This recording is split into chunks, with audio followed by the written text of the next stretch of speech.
Okay folks, a bit of guidance for Thursday's workshop. You've seen the workshop material this time pop up in the assignment.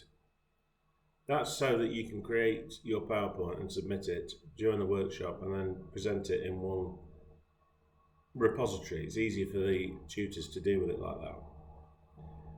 Rather than everybody sending emails or sending stuff on Teams, it can just go into one location. Right, what you need to do then is this. During the workshop, in the first hour, you're going to pick a case around a defence.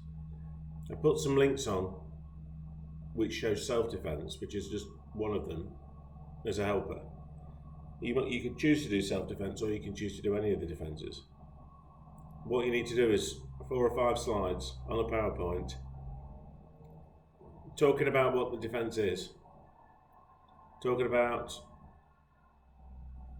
what it does in relation to actus reus and mens rea, i.e. removes one of them, and then a case, and then explain how the person raised the defence and what happened.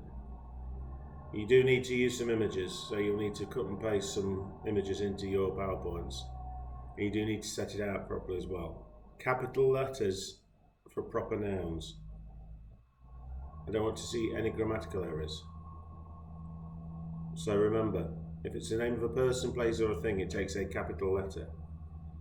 Never ever want to see a lowercase I to replace the first person pronoun.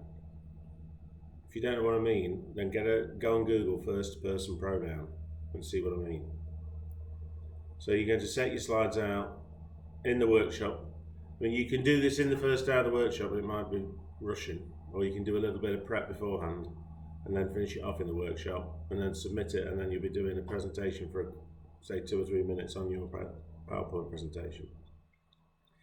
This is going to help you for when you do the poster presentation in your formal assessment in January. This is like your first opportunity to get practicing. You've got to speak for 7 minutes in the actual assessment. And today you'll probably be speaking for on Thursday you'll be speaking for a couple of minutes. But do not avoid the practice. My experience of doing this for 8 years tells me that the quicker a person gets up and starts to speak, the easier it is for them in the actual assessment. So you can do your prep, you can leave it to the workshop. That's what you'll be required to do on Thursday.